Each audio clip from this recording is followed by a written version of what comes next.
Halo semua, kali ini kita akan bicara tentang tujuan yang ketujuh, yaitu tentang penilaian dari risiko bawaan. Oke, mari kita lihat.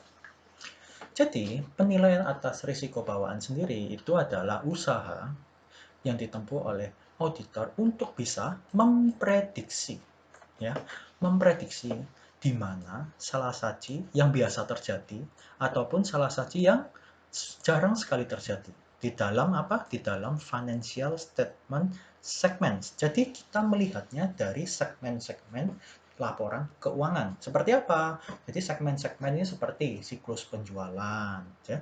Jadi ada di akun penjualan, diskon, potongan. Contohnya lagi misalnya segmen beban operasional, atau segmen beban administrasi dan umum, atau segmen beban pendapatan lain-lain, atau segmen aset lancar, dan sebagainya.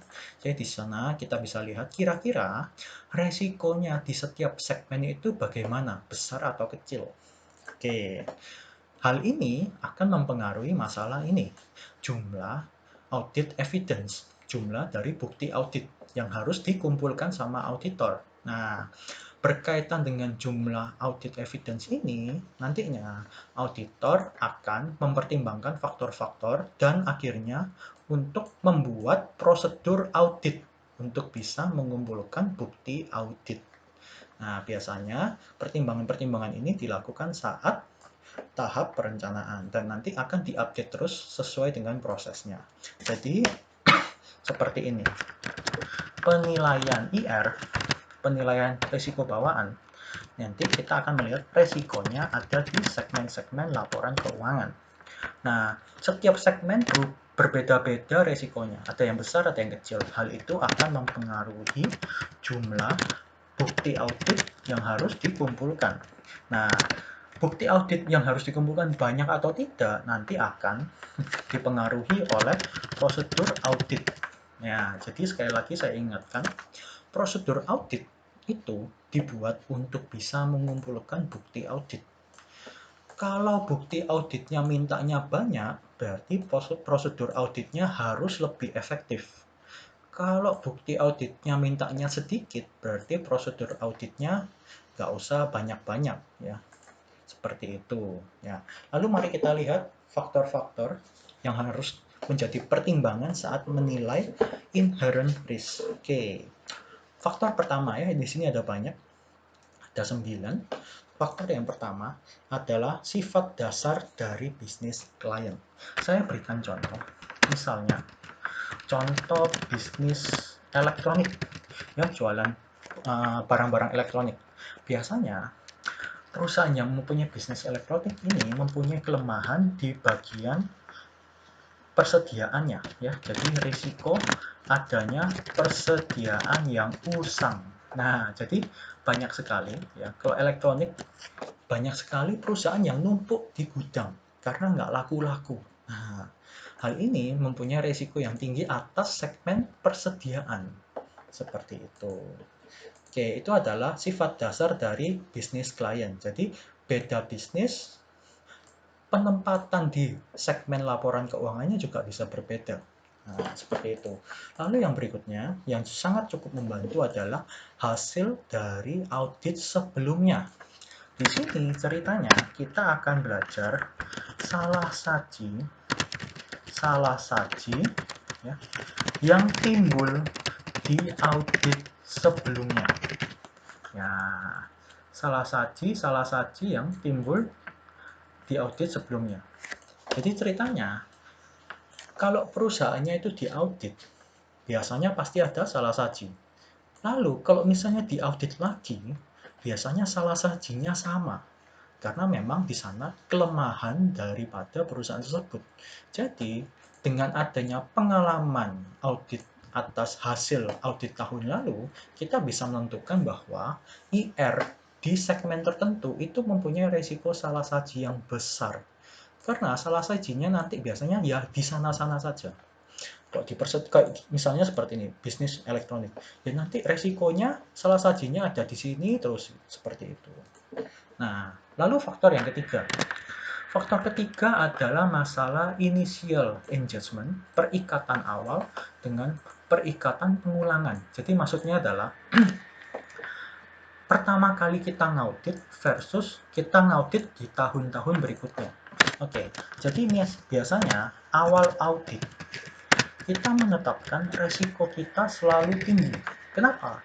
Karena kita masih belum terlalu tahu ya bisnis dari perusahaan tersebut berjalannya bagaimana.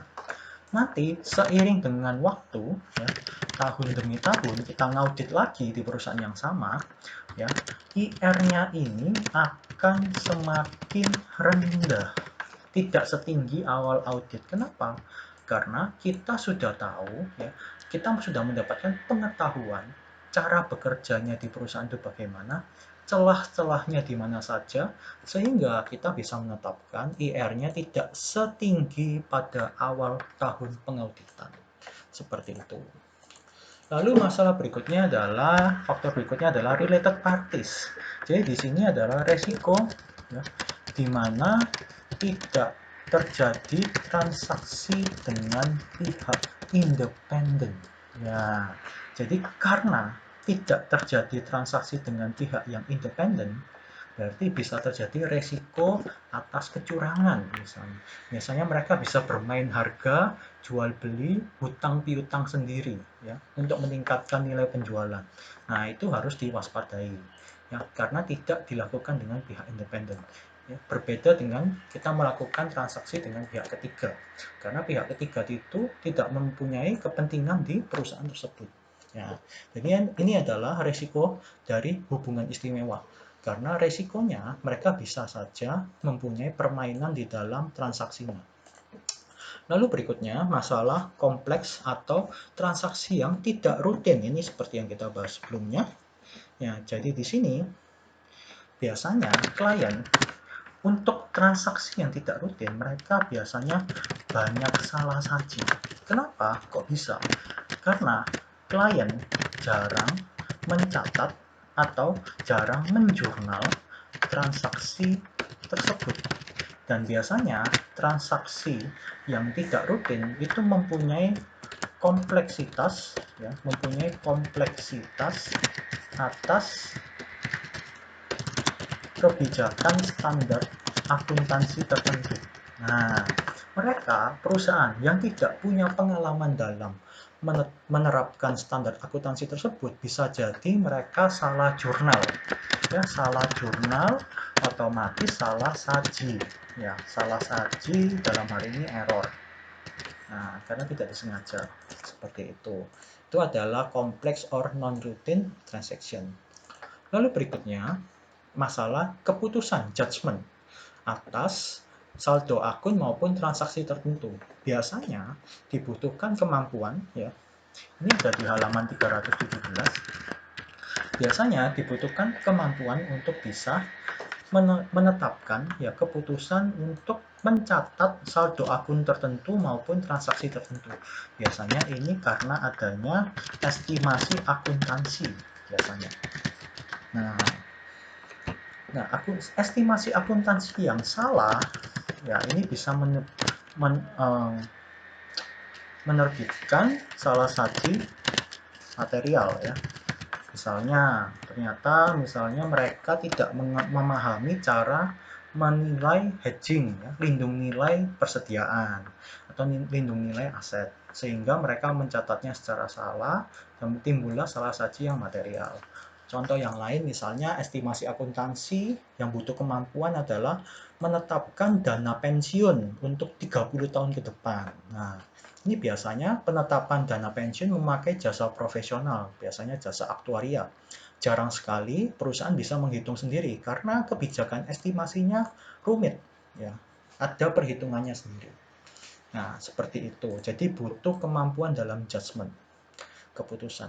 Lalu berikutnya adalah make up of the population. Jadi ada transaksi-transaksi tertentu yang membentuk, jadi make up ini membentuk populasi. Karena ada transaksi tersebut, maka bisa dibilang akun tersebut mempunyai risiko yang tinggi. Contohnya misalnya, piutang. Di dalam akun piutang ini, terdapat unsur yang namanya piutang tak tertagih. Karena gara-gara ada yang namanya piutang tak tertagih, akun piutang ini mempunyai risiko bawaan yang tinggi. Ya, beda cerita kalau misalnya ternyata perusahaannya akun piutangnya tidak punya piutang tak tertagih, berarti bisa dibilang IR-nya rendah seperti itu. Jadi hal-hal yang membentuk populasi bisa mengakibatkan salah saji yang tinggi karena ada faktor-faktor seperti ini. Contohnya lagi misalnya persediaan. Nah, di dalam persediaan ini terdapat persediaan usang. Nah, di sini berarti kita bisa bilang IR-nya juga tinggi karena adanya banyak persediaan-persediaan usang yang tidak bisa dijual. Oke, lalu yang dua faktor berikutnya ini sudah jelas. Ini pasti harus dipertimbangkan secara penting dan pasti IR-nya tinggi jika ditemukan. Karena ini masalah kecurangan. Kecurangan di bagian pelaporan keuangan, kecurangan dalam penyalahgunaan aset. Seperti itu. Ya, jadi ini adalah tentang penilaian inherent risk. Sampai jumpa di video berikutnya. Terima kasih.